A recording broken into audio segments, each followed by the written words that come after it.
भगवते वासुदेवाय।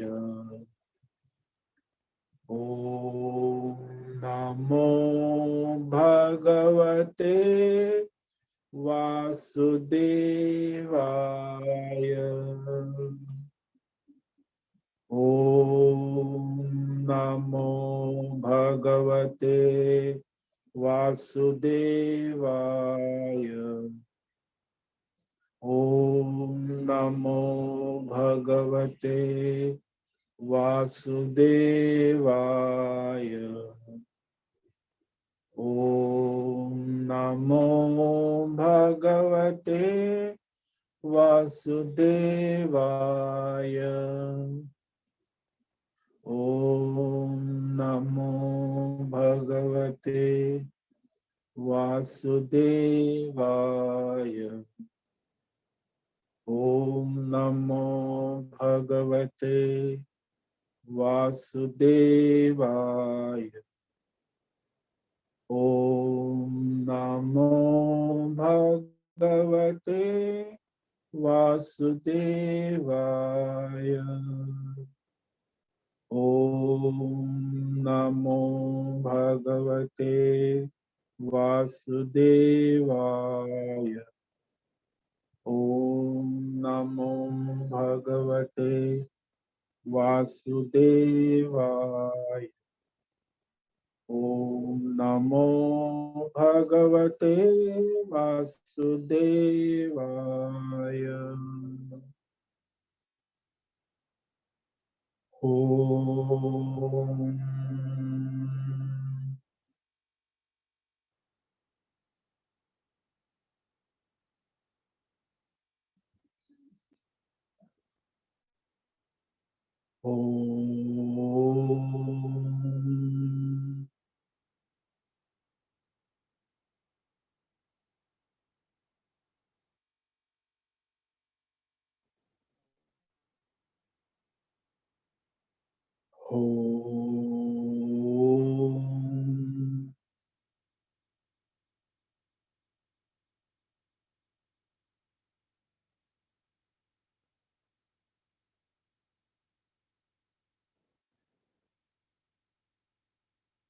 ओम श्री परमात्मने नमो नमः।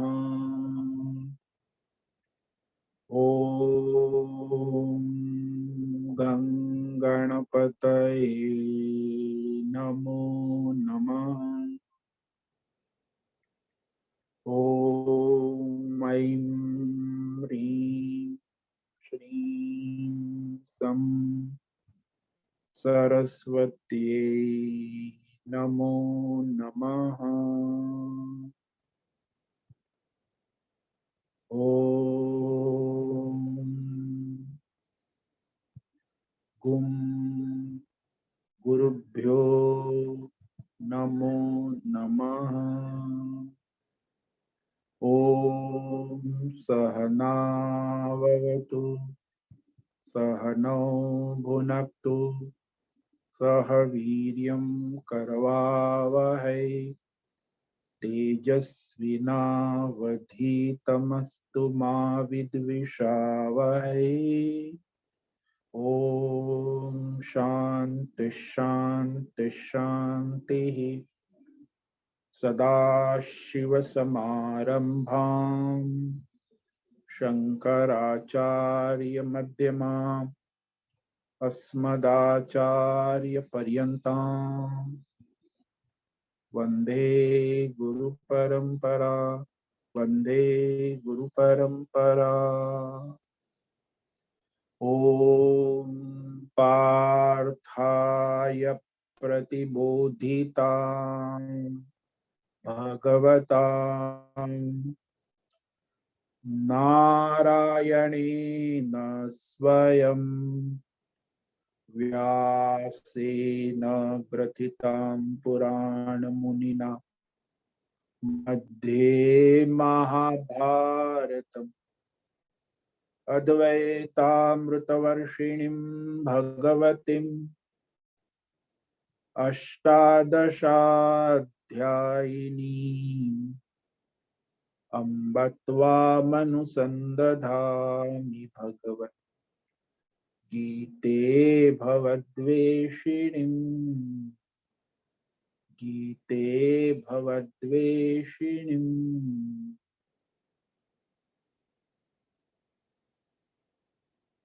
ओम नमो नारायणाय। ओम तत्सत। आज का यह दिव्य परमेश्वरमय दिन है, इसे अपने तन मन धन चन के द्वारा परमात्मा की सेवा में समर्पित करें। आज विक्रम संवत 2078 चैत्र मास कृष्ण पक्ष की आज सप्तमी तिथि है, दोपहर को 1:40 तक। इसके बाद अष्टमी लग जाएंगी। और आज सोमवार है, वसंत ऋतु चल रही है। ईस्वी सन 2021 3 मई 3 मई 2021 मंडे। और अब यहाँ ऋषिकेश उत्तराखंड हिमालय भारतवर्ष, यहाँ का न्यूनतम तापमान 18 डिग्री चल रहा है और अधिकतम तापमान 38 डिग्री चल रहा है। अभी 22 डिग्री तापमान 7 बजे है।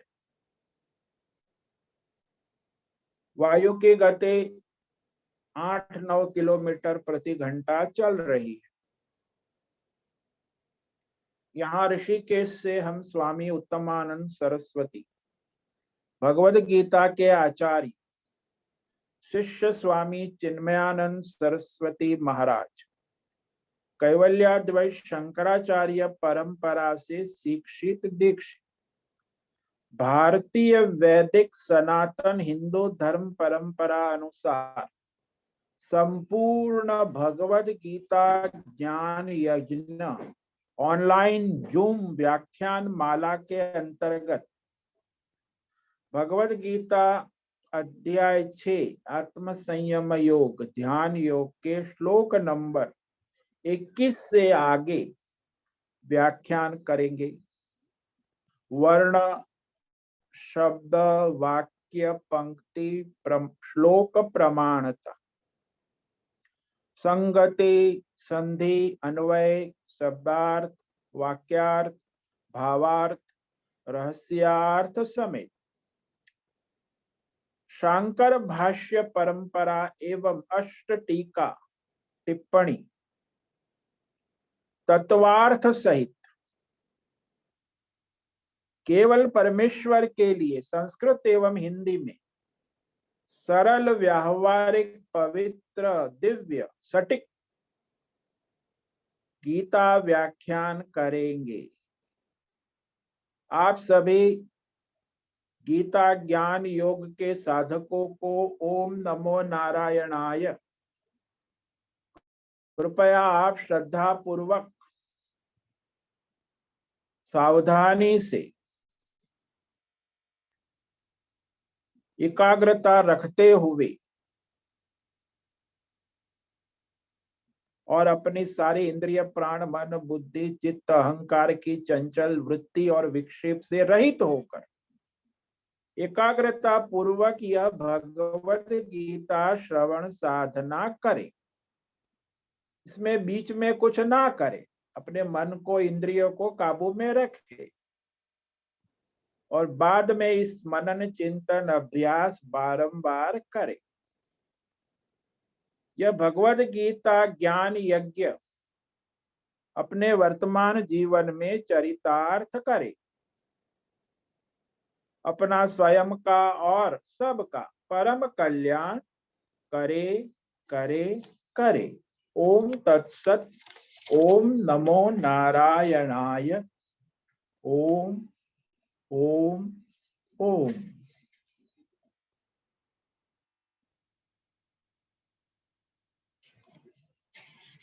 तो इस तरह कल हमने भगवत गीता अध्याय 6 आत्म संयम योग के ध्यान योग के 21वें श्लोक पर व्याख्यान किया था। उसे संक्षेप में कहकर आगे के श्लोक पर व्याख्यान करेंगे।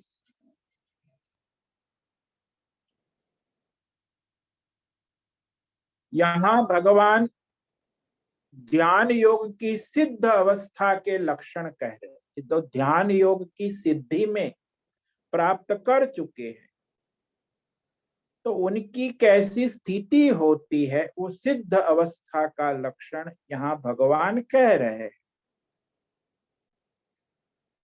सुखम आत्यंतिकम यत् बुद्धि ग्राह्यमतीन्द्रियम् वेत्ति यत्र न चैवायम् स्थितश्चलति तत्वतः।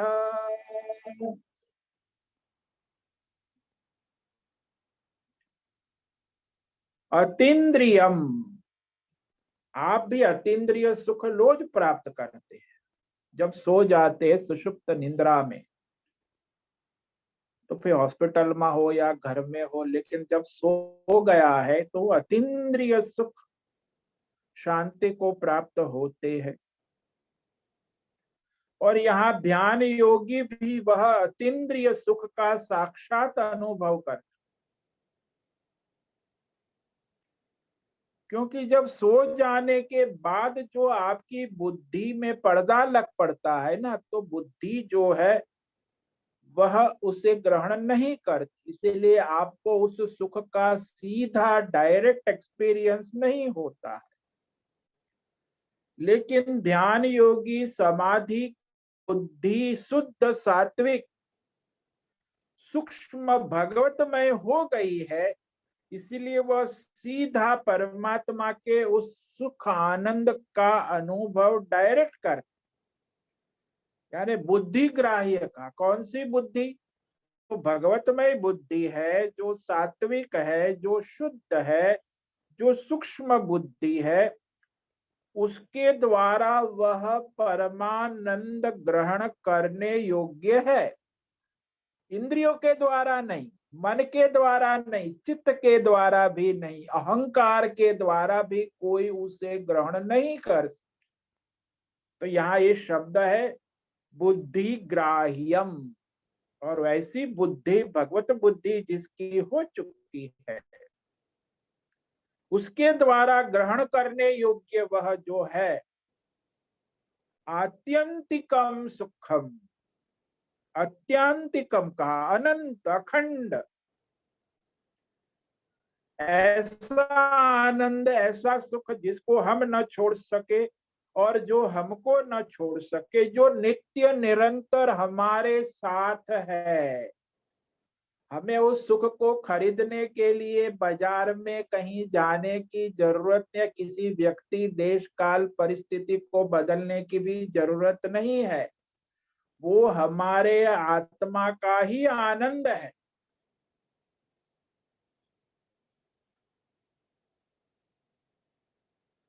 तो विषय सुख नहीं है, ये आत्म सुख है, आत्यंतिकम आत्म सुख, आत्मा आनंद। तो उस ध्यान समाधि अवस्था में तत् यत्र वेत्ति, उस ध्यान समाधि अवस्था में वह अपने आत्मा में अपने परमात्मानंद का अनुभव करते हैं। वेत्ति साक्षात्कार करते, डायरेक्ट एक्सपीरियंस। हजारों लाखों संतों ने किया है, अभी भी कर रहे, आगे भी करेंगे। जिसको नहीं हुआ वो कहेंगे जो कि भाई ऐसा तो कुछ है ही नहीं, मुझे एक्सपीरियंस में नहीं। तो आपको नहीं आता उसका मतलब कि नहीं है, ऐसा नहीं, वो तो सनातन सत्य है। तो उस ध्यान समाधि अवस्था में स्थित ध्यान योगी तत्वतः, देखो तत्वतः कहा, तत्वतः परमात्मा के स्वरूप से न एव चलते, उससे कोई विचलित नहीं कर सकता, चलायमान नहीं कर सकते हैं। क्योंकि वह आनंद ही ऐसा है कि उससे कोई बदल भी नहीं सकता, परिवर्तन उसमें होता ही नहीं। इंद्रिय के सुख में परिवर्तन होता रहता है, शब्द स्पर्श रूप रस गंध, मन की वृत्तियों में परिवर्तन होता है, लेकिन ये अपरिवर्तनशील शाश्वत नित्य अनंत आत्यंतिक परमानंद, तो उस स्वरूप से वह विचलित नहीं होते हैं, चलायमान नहीं होते हैं। तो उस परमानंद की प्राप्ति के बाद ये संसार में रहेगा तो ये विषय आनंद क्षणिक तो आएगा जाएगा, तो बोले वो क्षणिक विषय सुख से वो चलित नहीं होते, विचलित नहीं होते, उसके दीवाने भी नहीं होते। वो तो विषय आनंद जो है वो क्षणिक है, आने जाने वाला है, अनित्य है। वो अनित्य असुखम है, वैसे सुख नहीं, आभास है सुख का। सांसारिक सारे सुख एक सुख का आभास मात्र है, क्षणिक। और ये तो निरंतर अखंड ब्रह्मानंद आत्मानंद, और उसका यथार्थ बोध जब हो गया है तो फिर उससे वह विचलित नहीं होते हैं। तो ऐसा जो परमानंद ब्रह्मानंद भगवतानंद जिसे प्राप्त हो गया है, वो उससे बढ़कर और कोई दूसरा संसार में आनंद या सुख नहीं मानते, कि परमानंद के बढ़कर और कोई आनंद सुख हो ही नहीं और है भी नहीं।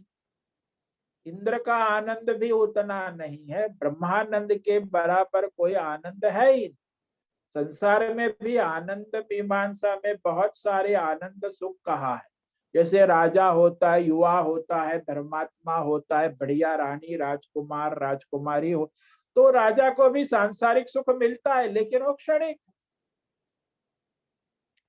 इंद्र को भी सुख मिलता है, इंद्राणी के साथ डांस करता है तो बड़ा मस्त हो जाता है। तो इंद्र का सुख भी तो आनंद है, लेकिन वो क्षणिक है, जब तक नाचेगा रात भर फिर सो जाएंगे। अखंड निरंतर आनंद तो इंद्र के पास भी नहीं है। तो ये जो परमानंद है, ब्रह्मानंद है, वो अखंड आनंद है, इसमें कोई परिवर्तन नहीं होता और किसी विषय वस्तु की आवश्यकता भी नहीं है, न इंद्रिय चाहिए, न केवल कहा बुद्धि ग्राह्यम। ये भगवान ने कहा, कौन सी बुद्धि? भगवत बुद्धि से, सात्विक बुद्धि से, सूक्ष्म बुद्धि से केवल ग्रहण करने योग्य है, प्राप्त करने योग्य है। तो ऐसा सुख प्राप्त करके वह उससे बढ़कर और कोई सुख को मानते ही नहीं, ये अब भगवान आगे कहते हैं। श्लोक नंबर 22। यम लब्ध्वा चापरम लाभम मन्यते नाधिकं ततः यस्मिन् स्थितो न दुःखेन गुरुणापि विचाल्यते। यम लब्ध्वा च अपरम लाभम मन्यते न अधिकं ततः यस्मिन् स्थितः न दुःखेन गुरुणा अपि विचाल्यते।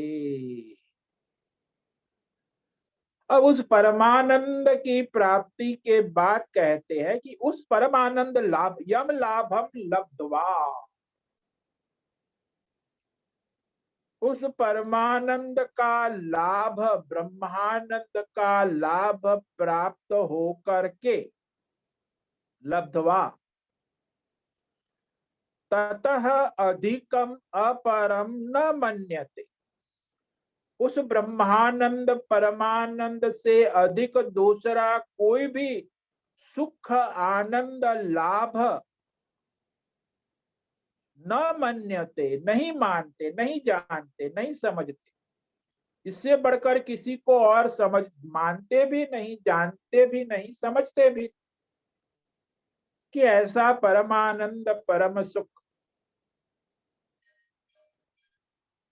च यस्मिन स्थितः, और उस परमानंद प्राप्ति रूप इस अवस्था में, ब्रह्मानंद अवस्था में, यस्मिन स्थितः, स्थित उसमें अच्छी तरह स्थित हो गए, भगवतमय हो गए।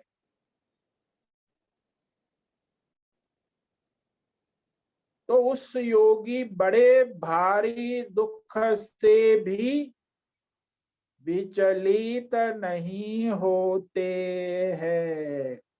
गुरुणापि दुखे न न विचाल्यते, विचलित नहीं होते। गुरुणापि दुखे न, इतना भी भारी से भारी दुख आ गया, प्रतिकूल परिस्थिति आ गई, तो भी उनके चेहरे में प्रशांति, मुस्कान और सहजता होती।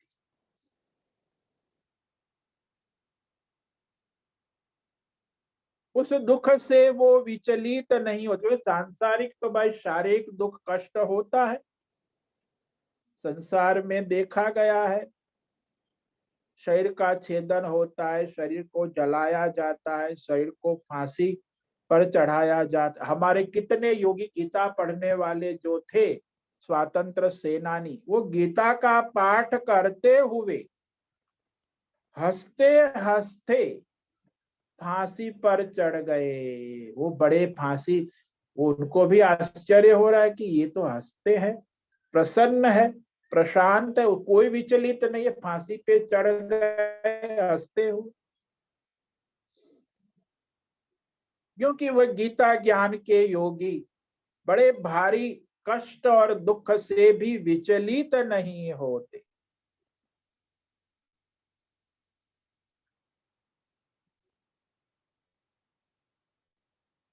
शिवाजी के गुरु थे रामदास, और रामदास कहीं हनुमान जी के मंदिर में सत्संग कर रहे थे, और शिवाजी तो उनके परम प्रिय शिष्य।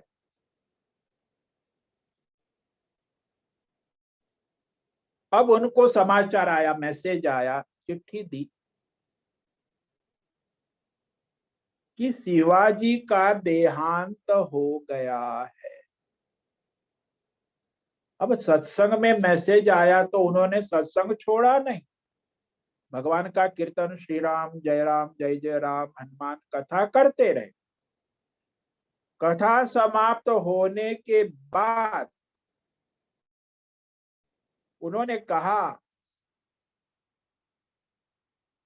कि शिवा तो भगवान राम में मिल गया। तो शिवाजी राम में मिल गया, वो राम के भगत थे ना। तो उससे उनको विषाद, शोक, चिंता मन में एक क्षण भी नहीं आई। परम शिष्य शिवाजी रामदास महाराज विचलित नहीं हुए। संभाजी भी, उनके शिवाजी के पुत्र संभाजी थे, मुस्लिमों ने उनको बंदी बना लिया, और फिर मुस्लिम धर्म अंगीकार करने के लिए पहले उनकी आंखें फोड़ी, चमड़ी उखेड़ी, परंतु उन्हें कहा मैं अपने सनातन परमात्मा को कभी नहीं छोड़ सकता।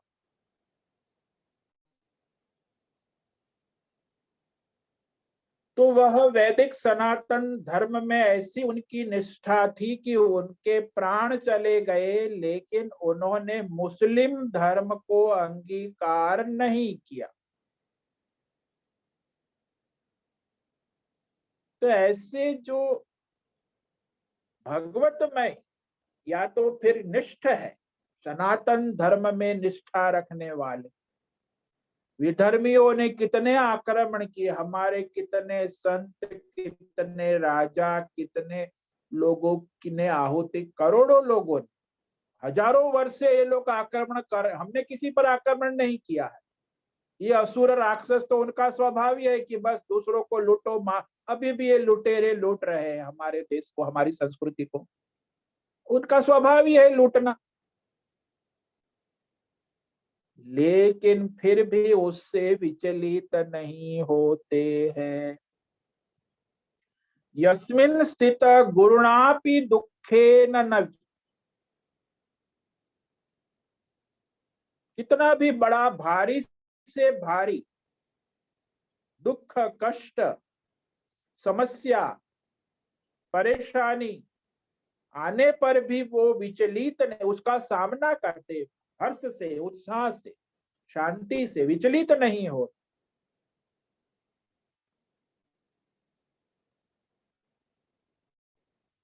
तो यहाँ बुद्ध की भी एक कथा बड़ी प्रचलित है।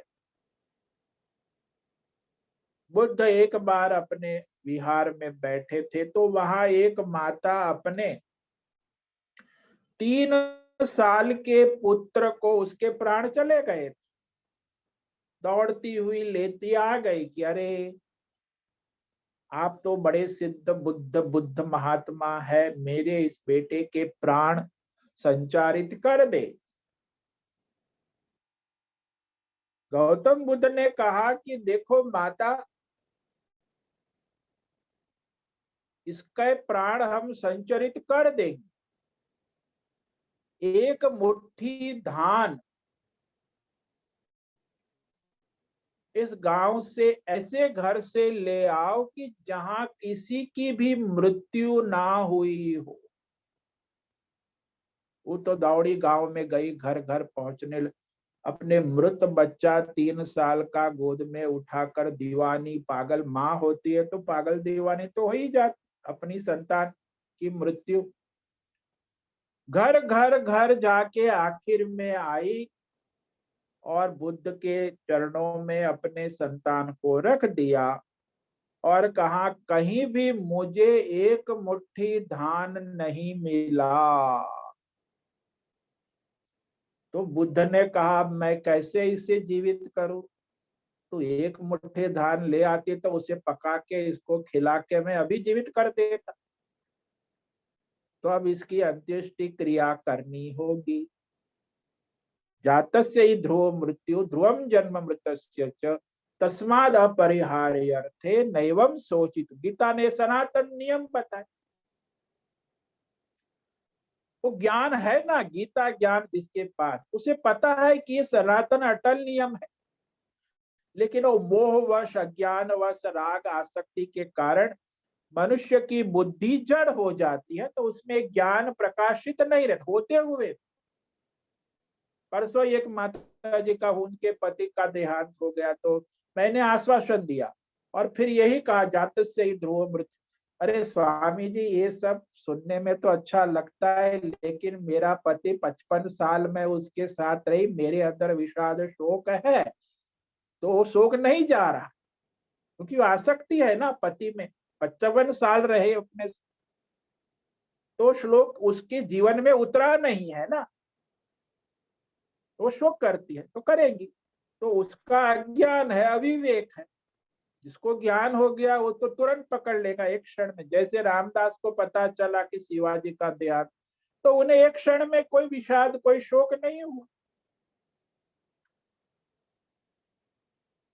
तो यहाँ मनुष्य जो सांसारिक छोटे मोटे दुखों से, उनकी तो बात छोड़ो, भगवान उसको तो महत्व, यहाँ कहा गुरुणापि दुखे न अपि न कितने भी बड़े भारी से भारी कष्ट दुख परेशानी आने पर भी वह परमार्थ में स्थित योगी विचलित नहीं होते हैं, चलायमान नहीं होते हैं।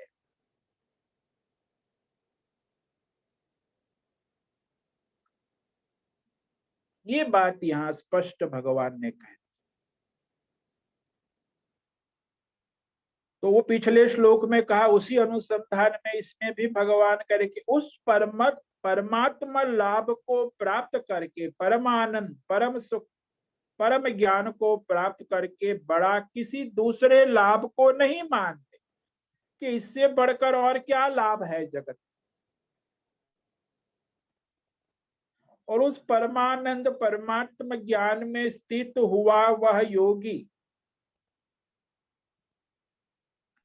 शस्त्र के द्वारा काटे जाने पर भी विचलित नहीं होते हैं।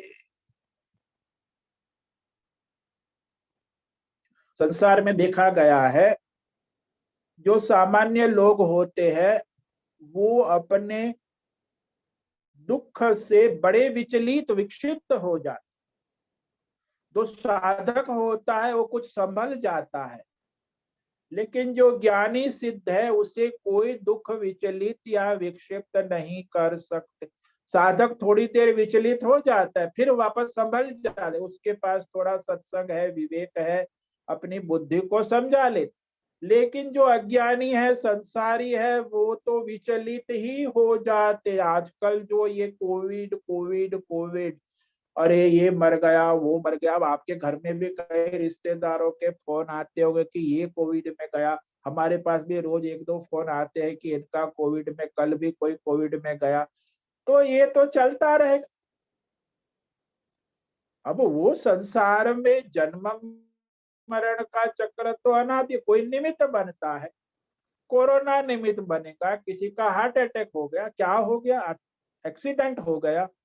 प्रारब्ध जो है वो निश्चित है। जैसे प्रकृति ने, ईश्वर ने आपके जन्म की क्षण निर्धारित कर दी है, वैसे ही जन्म के साथ मृत्यु की क्षण भी निर्धारित है। और उस क्षण को कोई डॉक्टर, कोई देवता, कोई ईश्वर बदल नहीं सकता, उसे रोक नहीं सकता। वो क्षण मृत्यु निश्चित है। और शरीर की मृत्यु तो होनी ही है। और मनुष्य सबसे ज्यादा भयभीत तो अपने और दूसरों के मृत्यु से ही तो हो। आजकल संसार में जो है, भय की वृत्ति से लोग रोज मर रहे। जो मर गए वो तो गए, लेकिन जो जिंदा है, रहते हैं, वो रोज अपनी भय की, मृत्यु के भय की वृत्ति से रोज मेरे मुर्दे हैं, रोज मरते। ये भय है, अज्ञान है, अविवेक। मृत्यु की वृत्ति से, मृत्यु से नहीं मरते, मृत्यु की वृत्ति के भय से रोज मरते। हाँ, उनकी अंत्येष्टि नहीं होती क्योंकि प्राण चल रहे हैं ना, बाकी मुर्दे रोज मरते। तो विचलित कौन नहीं होता? जो ज्ञानी है, तत्व ज्ञानी। तो इस प्रकार यह पिछले 3 श्लोकों द्वारा जो भगवान ने विशिष्ट योगी की स्थिति, जो परमात्मा के योग में स्थित है, और उसके लक्षण कहे, क्योंकि वो समस्त दुख और द्वंद्व से रहित हो जाते हैं। तो उसी के अनुसंधान में आगे के श्लोक में भगवान कह रहे हैं, प्रेरणा दे रहे हैं कि तुम तत्परता पूर्वक सावधानी से ध्यान योग का अनुष्ठान करो। ध्यान योग का अनुष्ठान करने की प्रेरणा फिर भगवान आगे के श्लोक में ये लाभ बताया ना। आप प्रेरणा पे आप भी करो तो आपको भी ये लाभ होगा। भगवान प्रेरणा दे रहे।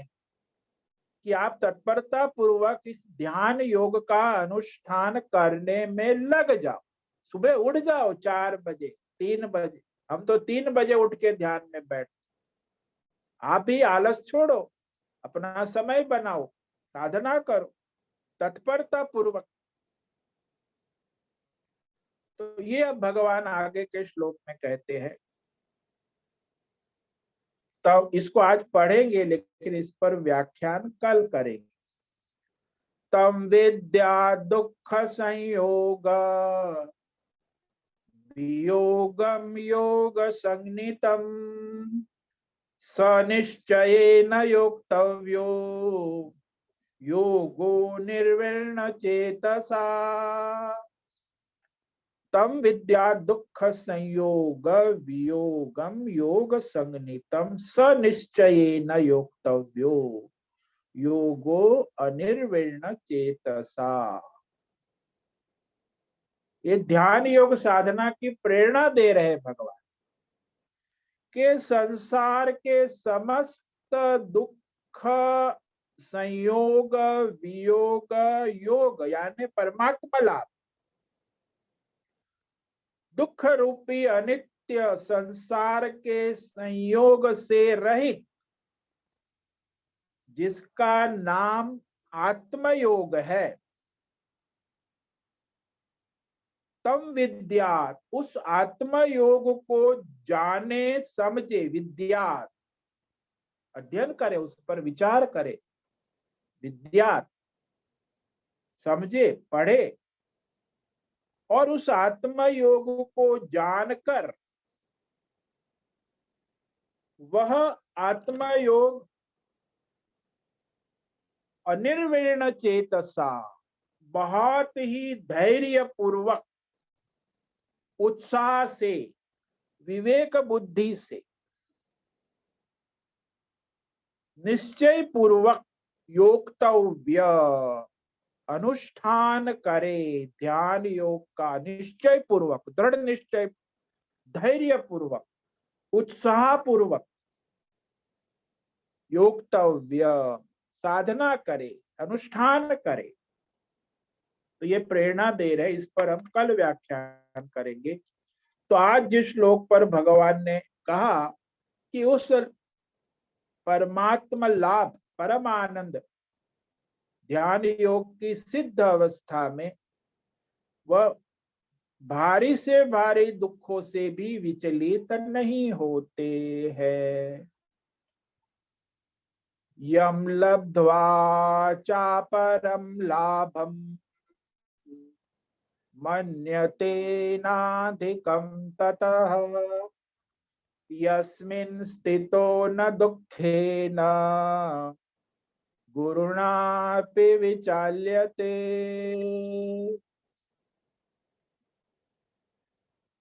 जो परमात्मा आनंद, परम प्राप्ति, उस परमात्मा के लाभ को प्राप्त होकर, यम लाभम लब्ध्वा, परम लाभ, इससे बढ़कर और कोई लाभ दुनिया में है?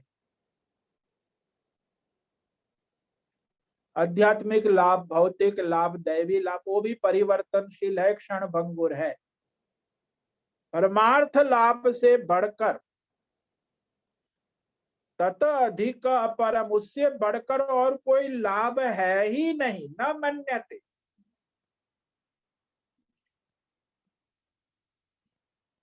यस्मिन स्थितः, उस परमार्थ लाभ में स्थित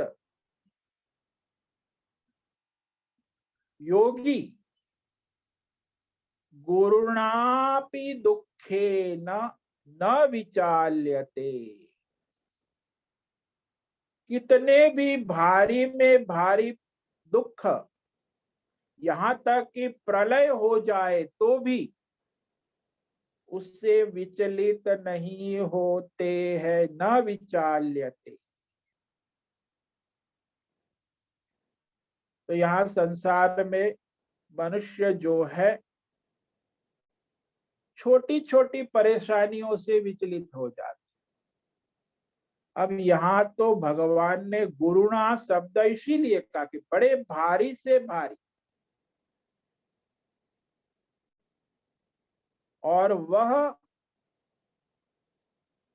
किसी भी परिस्थिति में विचलित नहीं होते, विक्षिप्त नहीं होते, व्याकुल नहीं होते, उनके अंदर भय घबराहट नहीं होती है। अभयम, वह निर्भय हो गए। परमात्मा स्वयं निर्भय अभय।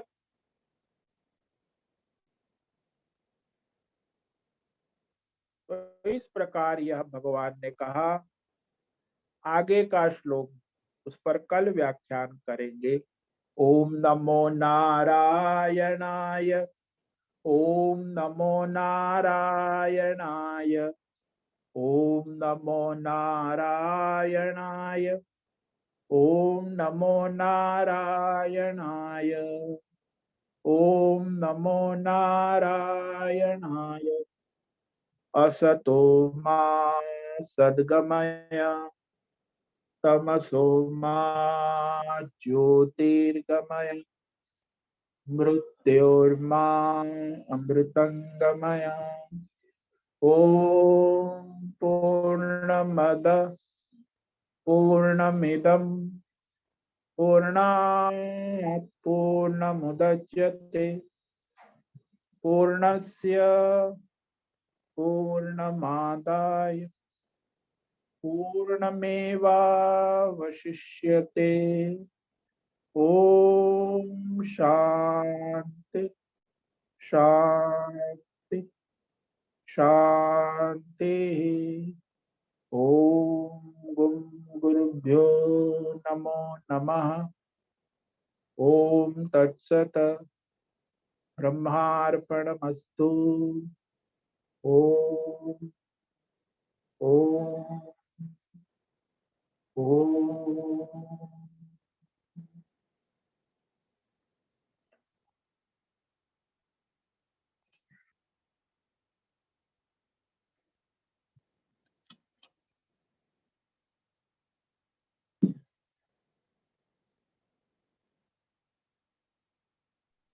हरिओम स्वामी जी। हरिओम। बोलो कौन? हेमा। हाँ बोलो हेमा। स्वामी जी, अभी आपने जो बताया कि कुछ भी हो जाए तो उनको भय नहीं लगता है और संपूर्ण निर्भयता में वो स्थित रहते हैं। हाँ जी। मगर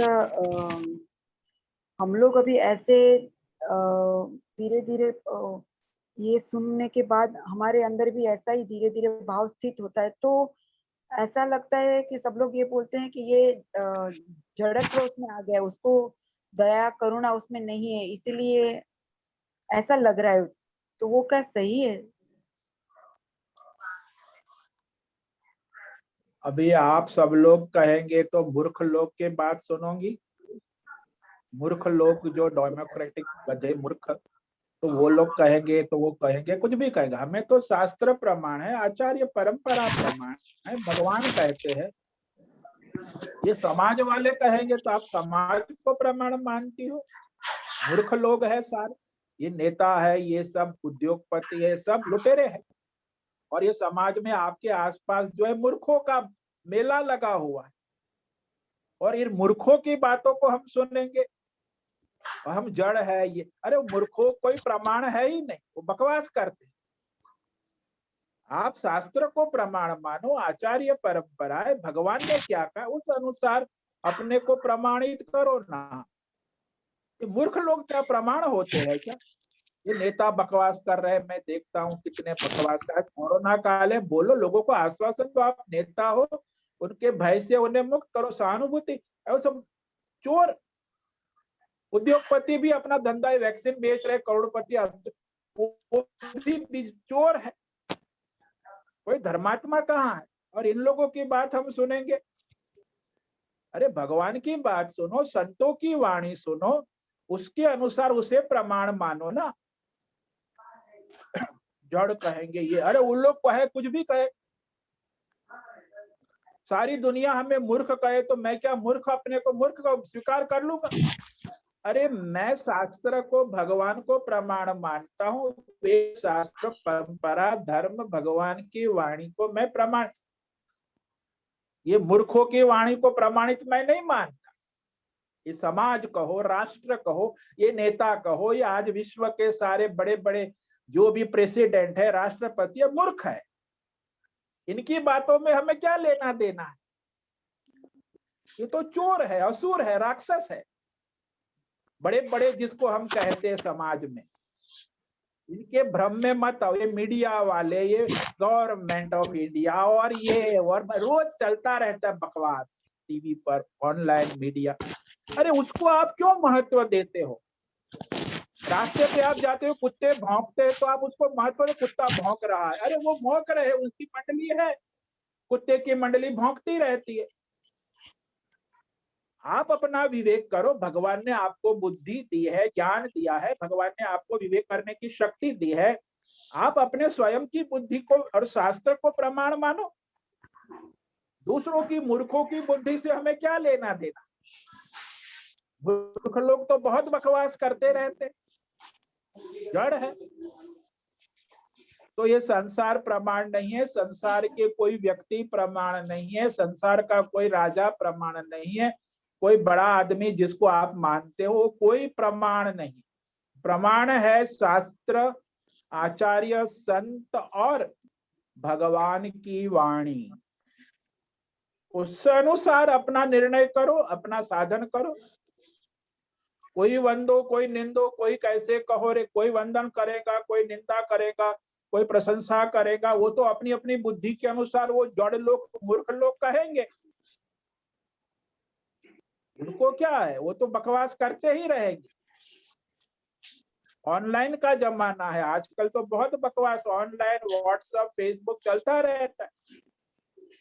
अब आपको विवेक करना है, भगवान ने आपको बुद्धि दी, इसलिए आप अपनी साधना में, साधक अवस्था में देखो, यहाँ ये जो दुख है ना, संसारी में को भी दुख आते हैं, प्रतिकूलता आती है, साधक को भी दुख आता है, प्रतिकूलता आती है, और ज्ञानी सिद्ध योगी को भी दुख आते हैं, प्रतिकूलता आती है। लेकिन तीनों की जो मानसिक अवस्था है वो भिन्न भिन्न है। जो सामान्य संसारी आज जो है वो विचलित रहते हैं, 24 घंटा विचलित रहते, 24/7 दुख से, बस मैं दुखी, मैं, और उसका प्रचार भी करते, सब जगह फोन लगाते, मैं, अरे मुझे कोरोना हो गया, मैं क्या, फिर उसके ससुराल में का 10-100 फोन करेंगे, भगवान के भजन के लिए फोन नहीं करेंगे। तो ये दुखी है, दूसरे को भी दुख का प्रचार करते रहेंगे, मूर्ख है ना। संसारी लोग यही करते हैं। साधक होता है वो विवेक करता है कि भाई दुख आया है, कष्ट है, तो उसे तो प्रारब्ध के अनुसार सहन करना होगा। जो भी दुख है वो भगवान का स्मरण करके वो विचलित नहीं होते, क्योंकि वो भगवत समर्पित है ना। और ये आप लोग जो सब डॉक्टर को समर्पित है, जो लोग पैसे को समर्पित है, जो लोग रिश्तेदारों को समर्पित, वो तो भयभीत रहेंगे। कोरोना उनको तो कष्ट देता है बहुत ज्यादा। साधक है वो विवेक करता है, इसीलिए भयभीत नहीं होता। और जो सिद्ध है उसे तो परम भगवत में है, उसे तो भय होता ही नहीं।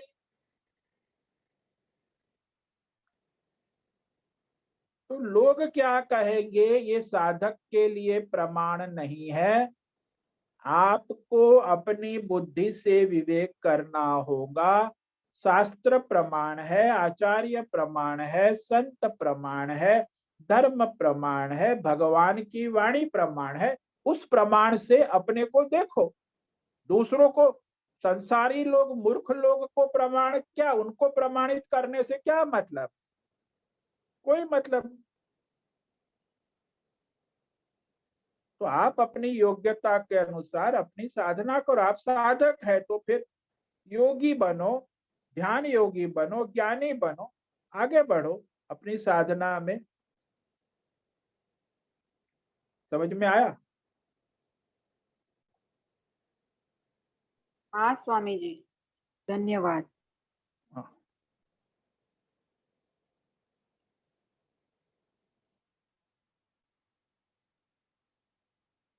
हरिओम स्वामी जी। हाँ बोलो। स्वामी जी भावना। हाँ बोलो। स्वामी जी आपने बताया ना अभी मृत्यु की घड़ी निश्चित होती है, अभी हाँ आपने जी। बताया। हाँ, तो मतलब कहीं सुना है ऐसा है कि अपने सांस, मतलब जो अपनी सांस हम लोग लेते हैं वो गिनती की होती है। जैसे हम लोग हाँ सांस जी। लेते हैं वो गिनती की होती है, वो खत्म होगी तो मृत्यु होती। मतलब समय के अनुसार मृत्यु होती है कि सांस के अनुसार? अगर हम लोग सांस आराम से ले, जैसे योगी पहले के जो थे तपस्वी, वो एकदम धीरे धीरे सांस लेते थे तो उनका आयु लंबी होती थी।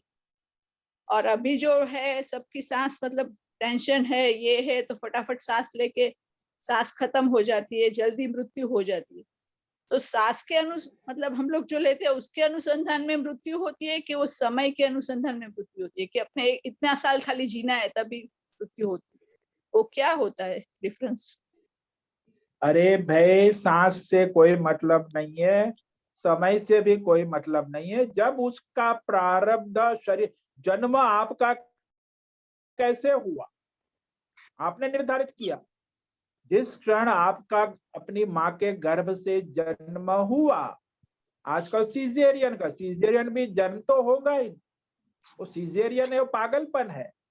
वो देवता, नक्षत्र, ग्रह, अध्यात्म, दैवी, भौतिक सारे तत्व, तो प्राकृतिक जन्म जो होता है वो दिव्य होता है।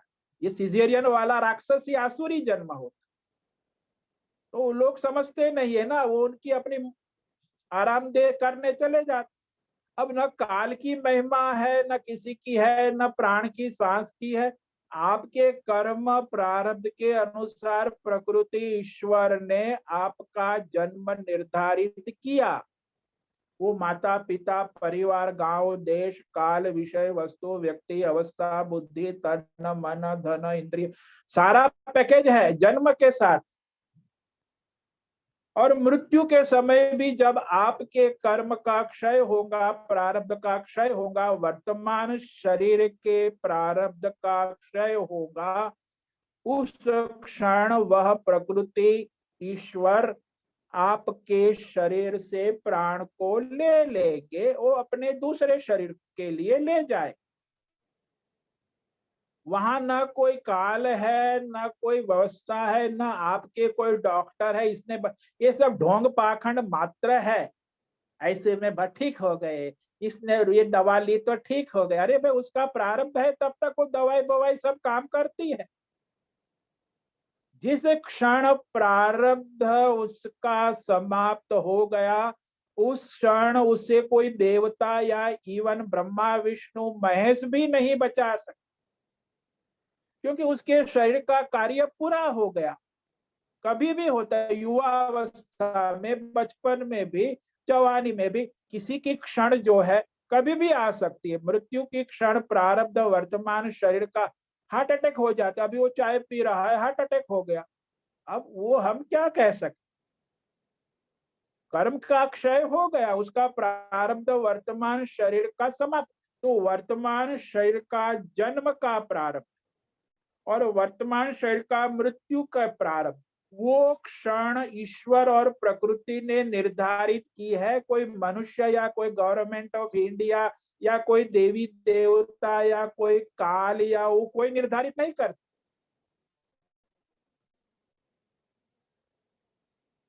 तो उसके प्रारब्ध के अनुसार वो क्षण आएंगी। लेकिन आजकल तो वो क्षण तो आती है नहीं, आती है जब आएंगी तब आएंगी। लेकिन अभी उसकी वृत्ति से मर रहे रोज करोड़ों अरबों लोग, कोरोना कोरोना वृत्ति से। तो ये अज्ञान है, भ्रम है, भ्रांति है। जिसकी जब मृत्यु जिस क्षण लिखी हुई है, वो क्षण कोई भी बदल नहीं सकता। इसीलिए जन्म के क्षण कोई बदल सकता है? आपकी जन्म के क्षण आप बदल सकते हो? आपके जन्म क्षण देवता कोई बदल सकता? आपके जन्म की क्षण जैसे निर्धारित है, तब जन्म के क्षण का आप लोग स्वीकार करते, हैप्पी बर्थडे मनाते हैं, जन्म का उत्सव मनाते हैं, लेकिन मृत्यु के क्षण को नहीं स्वीकार कर।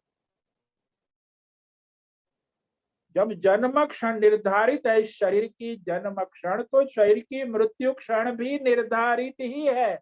और ये उसमें अध्यात्म, दैव, भौतिक, दैवी हजारों शक्तियां काम कर रही। एक भौतिक नहीं है कि हॉस्पिटल में ले गए, भौतिकवादी लोग, उससे आगे तो उसकी बुद्धि चलती नहीं है। फिर अध्यात्म शक्तियां है, दैवी शक्तियां है, पारमार्थिक शक्तियां है, बहुत सारी सूक्ष्म सूक्ष्म शक्तियां काम करती है। और आप लोग तो केवल जड़ भौतिकवादी, हॉस्पिटल इंजेक्शन दिया ठीक हो गया, ये सब बकवास चलता रहता है, अज्ञान मूर्खता। भौतिकवादी दृष्टि है ना, 99% लोग की बुद्धि तो भौतिकवादी जड़ ही है। न अध्यात्म का ज्ञान है, न दैवी का ज्ञान है, कोई शक्ति परमार्थ की शक्ति, मूर्ख है ना संसार, उसी में भ्रमित रहते सब। भौतिकवाद, भौतिक दृष्टि, जड़। विवेक करो, बहुत सारी शक्तियां काम कर, परमार्थ है, परम शक्ति। तो आपको पता नहीं तो कम से कम समर्पित होकर प्रार्थना करो ना, अहंकार मत करो कि ये ईश्वरीय शक्ति है, उसका स्वीकार करो। दैवी शक्ति है, परमात्मा है, उनकी सत्ता। अपने अहंकार में नशे में चकचूर रहने से कुछ नहीं होती, दुर्गति ही होती। समझ में आया?